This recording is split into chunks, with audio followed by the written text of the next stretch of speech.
I'm meteorologist Peter Chan at the National Weather Service with Alaska statewide weather.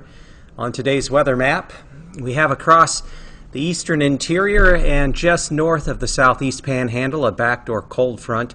and it's producing some stronger winds along and behind it from portions of the Arctic coast into the areas, especially the highlands north of Fairbanks, and that'll also be pulling some colder air down all the way down along the coastal mountains, just to the interior of the coastal mountains there in the southeast as we head into tomorrow and midweek. Weak area of low pressure in the northwest. More importantly, low pressure sits there in the North Pacific with an occluded front nudging up into southwest Alaska with some light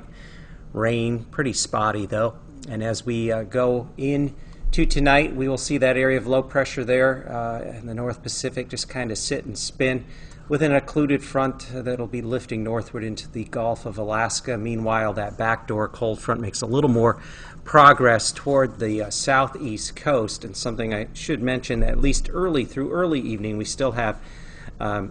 winter weather advisory for blowing snow there along the Arctic coast, and then we are going to have wind advisories in effect there, especially for portions of the Yukon Valley there just north of Fairbanks, as a result of that stronger easterly wind gradient that is set up behind that backdoor cold front. And as we go through Tuesday, we'll continue to see that cold air kind of just nudge up to the coast with the occluded front bumping up against there, spreading some additional precipitation that's going to be moving up into southeast portions of the Panhandle. In fact, Juneau could even pick up a little bit of light snow, nothing major, but a little bit Tuesday night as we head into Wednesday.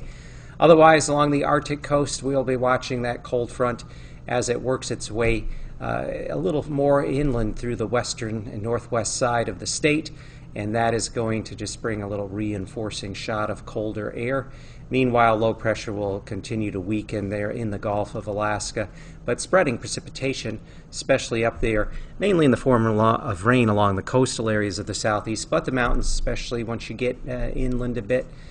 we'll likely see the potential for some at least very light accumulating snows. Certainly not going to be quite as warm or sunny as it was here of the past week. So I'm Peter Chan with Alaska statewide weather.